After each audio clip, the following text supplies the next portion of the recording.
Buzz, buzz. Boko reached the big station and arranged his trucks. Then he went to the shed and asked politely if he could come in.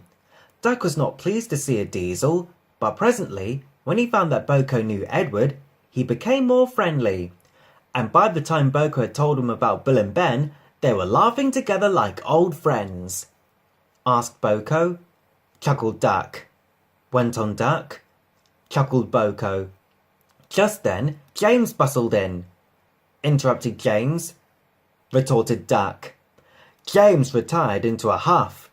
James was to pull the express next morning, and when Duck brought his coaches, the platform was crowded. 2 porters were taking a loaded trolley to the front van. Fred drove, while Bert walked behind.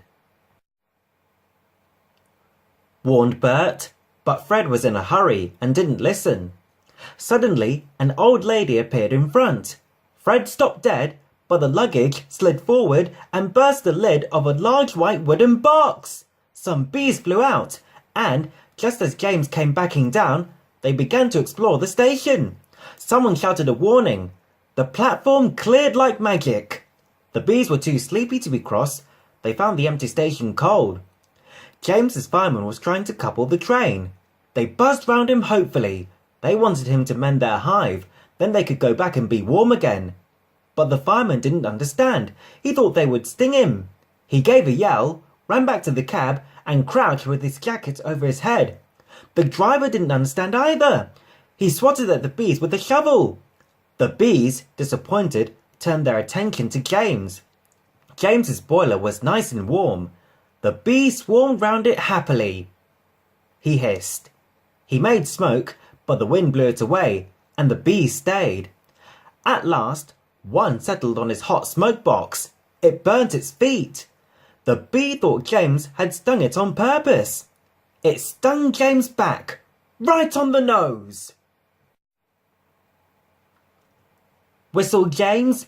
He had had enough. So had his driver and fireman. They started without waiting for the guard's whistle.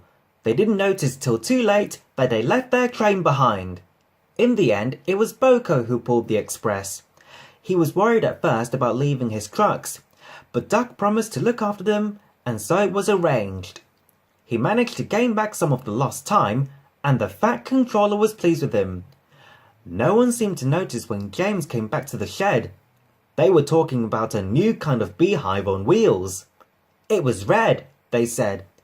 Then they all said, buzz, buzz, buzz, and laughed a lot.